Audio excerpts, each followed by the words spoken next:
At pagdating ng airport ay sinundo na tayo papunta sa ating hotel dyan sa Crimson. So far, okay naman. Mabilis lang naman ang biyahe.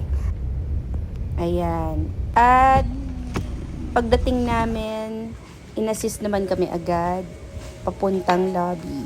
This is our first time sa Crimson Mactan. I-check natin kung ano ang kaibahan niya sa Crimson Boracay. Good afternoon. It's May 19. So habang nag-aantay tayo ng ating room, mag-ikot-ikot muna tayo dito. I-check natin ulit ang view. Ayan. So sobrang relaxing at maganda yung vibe. Napansin ko medyo kaunti lang ang tao today. Tahimik dito. Diba? Nice. Nakaka-relax. Ayan. So, since hindi pa kami nagla-lunch, nagpahatid muna kami kay Kuya sa Saffron. So, dyan muna kami magla-late lunch.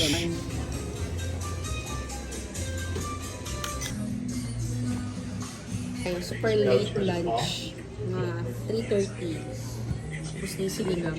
Yun na yung beach. Ayan, lumipat kami ng room. Kanina nasa garden villa kami. Pero kasi maliit yung bed. Okay, so nagpalipat kami dito. Ayan, nagpalipat tayo ng villa. Okay, hindi ko na napakita sa vlog yung isang room at tayo ay nagmamadali. I-check natin ang banyo. Ito na yung toilet and bath. Ayan, malaki naman. Merong bathtub and then merong shower room. Okay, and ang view ay, yan, may mga plants. Yan, so meron namang coffee station. At ito na yung labas. Ayan, merong sampayan dyan. So, labas tayo at i-explore natin ang beach. Pagdating namin, low tide ang beach. At ang maganda, meron silang happy hour sa Azure. Pero sabi ni Kuya, kapag dinala ang order mo, dito sa mismong area na to, hindi ka nakasali sa happy hour.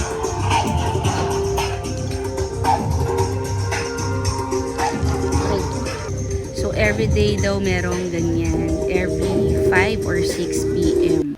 Dito kami magdi-dinner sa Azure. So, i-check natin ang menu nila. Medyo madilim na. Hindi nakita yung view ng dagat. Yung piña colada.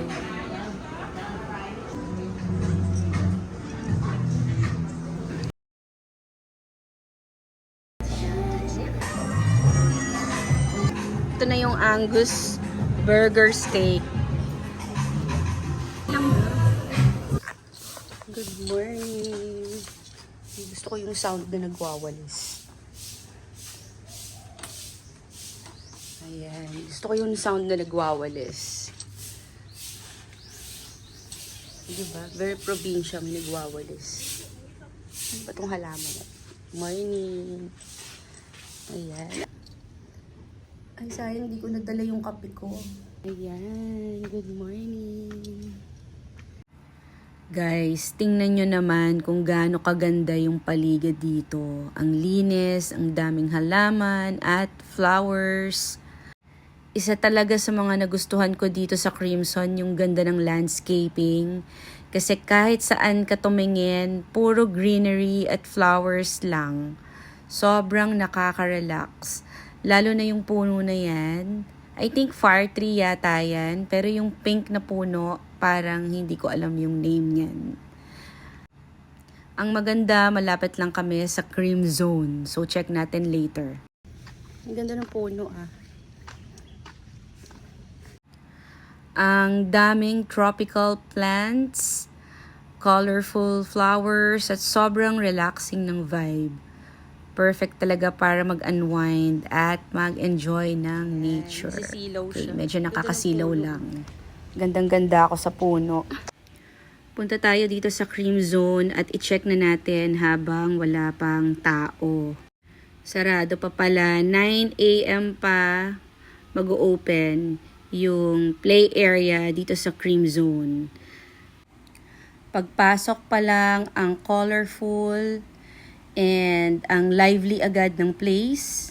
And also ang daming activities, mga games and areas where kids can play, explore, and just have fun. Ayan. Merong indoor activities like arts and crafts. Ayan. And interactive games and even outdoor fun. Kaya hindi talaga boring dito. Para siyang mini adventure zone inside the resort. Literally paradise for kids, and honestly, kahit adults, ma-enjoy din. So, what I like about Cream Zone, it's super family-friendly niya, and very fun lang yung atmosphere dito. You can really see na enjoy yung mga bata, mag-enjoy talaga habang maglalaro dito. So, overall, if you are staying here with your family, this is definitely one of the places you shouldn't miss. So, yung inner child mo, ma-approve ito talaga. What's nice here is hindi lang basta play area, very organized and family-friendly din yung environment. So, parents can relax habang nag-e-enjoy yung kids. And honestly, kahit hindi na tayo bata, mapapasana all ka na lang. Kasi mukhang masaya talaga dito, lalo na siguro kung maraming batang naglalaro.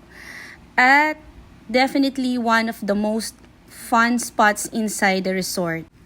Core memory material talaga. Sobrang mag-e-enjoy yung mga kids dito.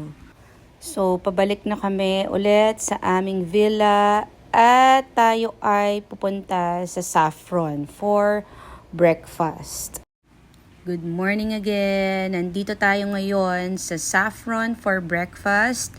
So, pagpasok mo pa lang, sobrang cozy and very relaxing ang vibe. Then, pagtingin mo sa mga food section, ang daming choices agad. From Filipino breakfast, breads and pastries, merong fruits and cereals hanggang international dishes. So, lahat, parang gusto ko lahat tikman. And of course, hindi mawawala yung classic breakfast favorites like eggs, bacon and pancakes, and syempre yung ating kape. So, what I really like here is fresh talaga yung food and ang daming variety. So, hindi ka talaga mag-uubusan ng choices. Perfect siyang pang-start ng day, especially kapag vacation mode. Honestly, buffet breakfast hit different talaga kapag may beach view and good vibes. So, dito kasi sa Saffron, hindi kita yung view, not unlike sa Boracay. Natanaw mo ang beach habang kumakain ka. So, ayan, tayo ay kumain muna because today is gonna be a good day. Yan, pagkatapos naming mag-breakfast, nagmadali na kaming pumunta dito sa beach. So, we're here right now at the beach of Crimson Resort and Spa Mactan. And honestly, mornings here just feel different. Look at the view, guys. Sobrang calm nung water and ang fresh nung air and sobrang peaceful ng whole atmosphere. Hindi pa siya crowded in the morning kaya you can really enjoy the sound of waves and the relaxing beach vibes. And one thing I really noticed here is how clear the water is. Makikita mo talaga yung fishes swimming around near the shore. So, para ka talagang nasa aquarium. Pero outdoors. Ayan. Ang cute lang nilang panoorin habang naglalakad ka sa beach or just standing near the water. The morning breeze hits different too. Ang lamig and refreshing niya talaga. Especially habang nakikinig ka lang sa waves. So this is honestly the kind of place where you can just slow down for a bit and enjoy the moment. And of course, perfect din siya for photos and videos because the lighting in the morning is so nice. Everything looks extra peaceful and aesthetic talaga. Honestly, beach mornings like this make you forget stress for a while, ano. Parang reset button na rin talaga for our brain. Definitely one of my favorite moments here so far. Okay, so after natin sa beach, let's check out the pool here naman sa Cream Zone. Honestly, ang ganda niya in person. Super clear ng water and relaxing ng whole vibe around the area. So, perfect siyang spot if gusto mo lang mag-chill, swim, or even just tambay by the pool habang nagpapahangin or nagmumuni-muni. I also love how peaceful it feels here, yung combination ng blue water, sunny weather, and relaxing atmosphere. Parang instant stress reliever lang. Ang aesthetic lang talaga ng place, from the poolside chairs hanggang sa overall setup. Every angle looks so nice on camera. So this is definitely one of those places where you can just slow down, enjoy the moment, and fully feel the vacation mode. Ayan. So, ganyan lang ang ginawa namin on our second day dito sa Cream Zone. And that's it for our swim time. Ngayon naman, tara mag-lunch tayo at nagutom na kami talaga. And later, meron pa tayong day tour sa another hotel. Actually, nagmamadali na kami dahil nandyan na yung Grab namin. So, ilalagay ko na lang ito sa separate vlog. Kaya abangan nyo na lang. Kasi ang ganda rin doon. Tara na, let's go!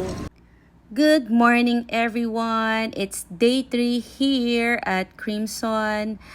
And today, we're starting the morning slow and peaceful lang. Okay, so ang plan ko ay magpunta sa beach, maglakad-lakad dito sa garden. It's around 6 a.m. The air is fresh. The garden is so quiet. Ayan. And of course, mawawala ba ang kape? So, coffee first. Right now, I'm just walking through the garden. It's a beautiful garden pathway going to the beach. And honestly, this kind of morning feels different. Okay, so mag-moment tayo. The sunlight, the trees, the peaceful vibe. Parang ang sarap lang mag-slow down for a while, di ba? And finally, we made it to the beach. Medyo pinawisan lang ako at na hingal-hingal ng konti. Okay, look. Look at this view, guys. Okay, so merong as usual, calm waves. Hindi mawawala yan. And soft morning light.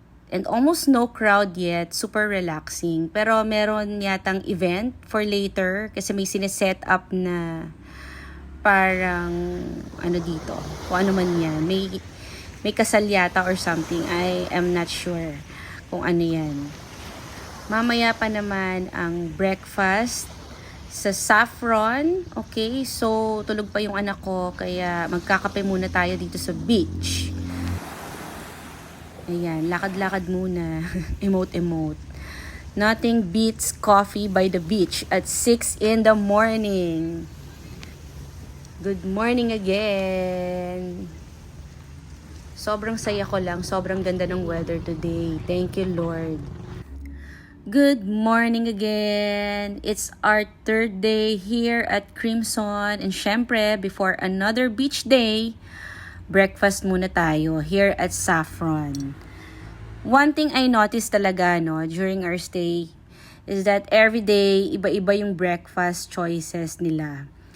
So, kahit ilang days ka dito, hindi ka magsasawa because there's always something new to try. And guys, sobrang na-excite ako because nakita ko dito yung favorite kong palitaw.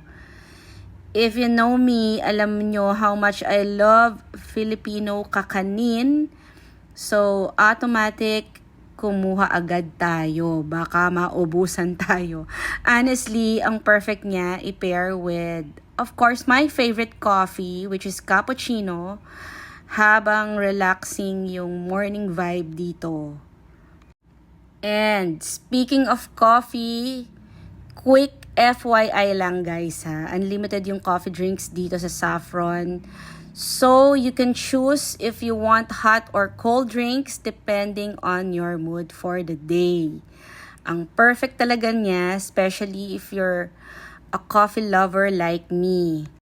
Ang sarap lang mag-breakfast dito slowly habang sipping coffee and enjoying the peaceful atmosphere. And of course, na-enjoy din ng anak ko yung breakfast niya. Super happy siya with the food choices, especially the hot chocolate. Honestly, family breakfast moments like this just hit different during vacations. Simple lang but super memorable talaga. Everything feels so relaxing here. Good food, cozy ambience, unlimited coffee, and slow peaceful mornings. At mababait ang mga staff. Definitely one of the things we enjoyed most during our stay at Crimson. Ayan. So, after breakfast, dumiretso na naman kami sa beach. At ang ganda talaga ng weather today. Sobra. Pagdating pa lang namin dito, super relaxing na agad ang vibe. Ganito talaga yung gusto ko.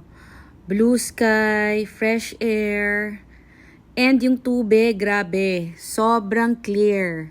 Kitang-kita na yung mga isda. Like, literally, kita mo yung ilalim kahit medyo malalim na. Parang glass yung water, so sobrang linaw. Ayan, so today, we decided to chill here muna and try fish feeding. At first, konti lang yung fishes. And then, biglang, ang dami na nilang lumalapit. Sobrang dami. Ayan, at ang saya-saya. Sobrang sarap sa feeling. Yung ganyan, yung lalapitan ka ng mga isda.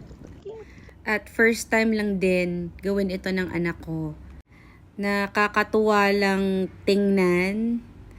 Habang nagsuswimming yung mga isda around us, parang aquarium, pero real life. Ayan. And look at this water, super crystal clear talaga. Parang edited sa video. Pero promise, mas maganda pa siya in person, sa totoo lang.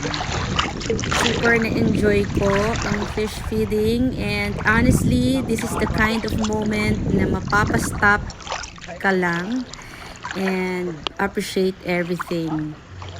No stress, no rush, just the sound of waves and the peaceful beach vibe. Ayun lang. Nag-chill lang kami dito, enjoy the water, watch the fishes, and soak it in the view because ang sarap talaga ng feeling.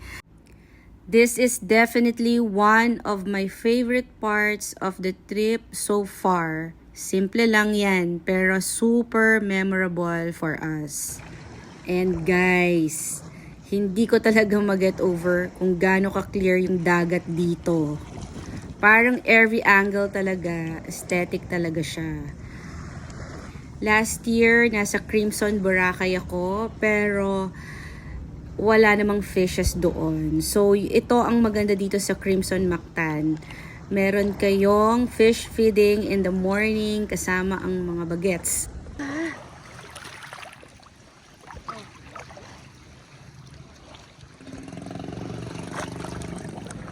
Ayan o.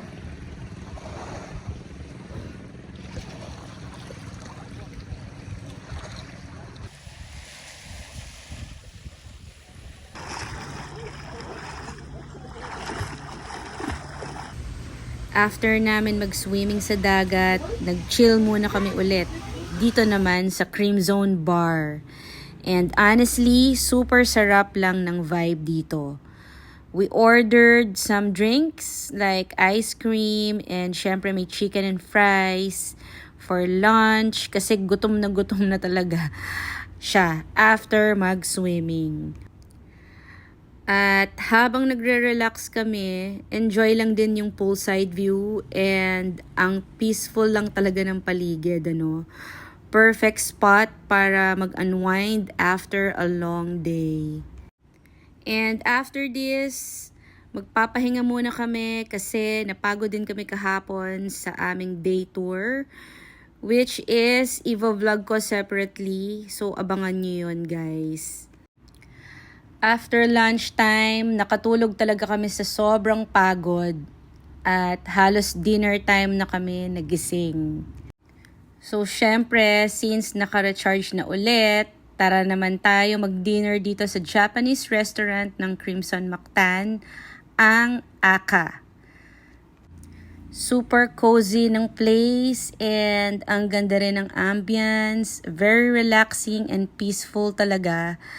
And of course, hindi mawawala ang favorite ko, tempura. Honestly, wala akong masabi kasi ang sarap talaga niya. Crispy outside, soft inside, and bagay na bagay sa sauce. Sulit yung dinner namin dito. If sa Crimson Boracay, merong Mosaic Restaurant, dito naman sa Crimson Mactan, meron silang Aka and Enya. Both worth trying talaga kapag nagstay kayo dito. Perfect way to end our super tiring but fun day here at Crimson. After namin mag-dinner sa Aka Resto, nag-crave naman ang anak ko ng fries. Kaya dumiretso kami dito sa Saffron for late snacks. And syempre, hindi mawawala ang cocktails. We ordered piña colada and grabe ang sarap niya.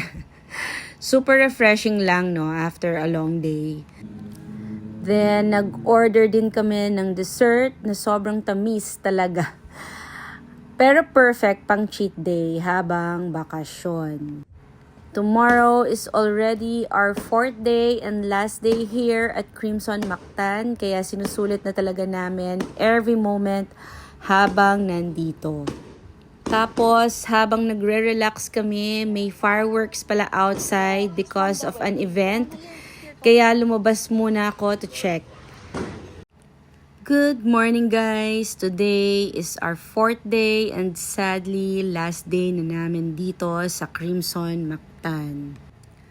Before mag-check out, mag-breakfast muna tayo and super happy ako kasi meron silang kontsinta this morning. So, favorite ko talaga yan. Shout out din kay Leo and sa buong staff here at Crimson kasi since day 1, sobrang bait and accommodating nila. Super relaxing talaga ng overall stay namin dito. And honestly, parang ayaw pa namin talagang umuwi. Overall, masasabi ko na super na-enjoy namin yung stay dito. The place is so relaxing, maganda ang ambience, mababait ang staff, and perfect talaga siya for family staycation. So, ayan na guys, officially check out day na namin here in Cebu and on the way to the airport. Nirecommend ni kuya na driver dito sa van na dumaan muna kami dito para bumili ng pasalubong. At syempre, hindi pwedeng umuwi ng walang dalang dried mangoes, otap, at iba pang Cebu delicacies for family and friends. Ang daming pagpipilian dito kaya naparami rin yata yung nabili namin. Perfect talaga pang pasalubong and pang snacks pagbalik sa Manila. And just like that, tapos na yung short but super memorable namin na stay sa Crimson Mactan. Sobrang na-enjoy namin yung buong trip. From the food, the beach, the relaxing vibe, hanggang sa sobrang babait ng staff and all. Now, we're heading to the airport and pauwi na tayo. Medyo nakakalungkot lang kasi ang bilis ng pangyayari. Ang bilis-bilis ng oras kapag bakasyon talaga. Thank you so much for watching our Cebu vlog. And I hope na-enjoy nyo rin kahit papano yung little getaway namin. See you guys on our next vlog. Bye!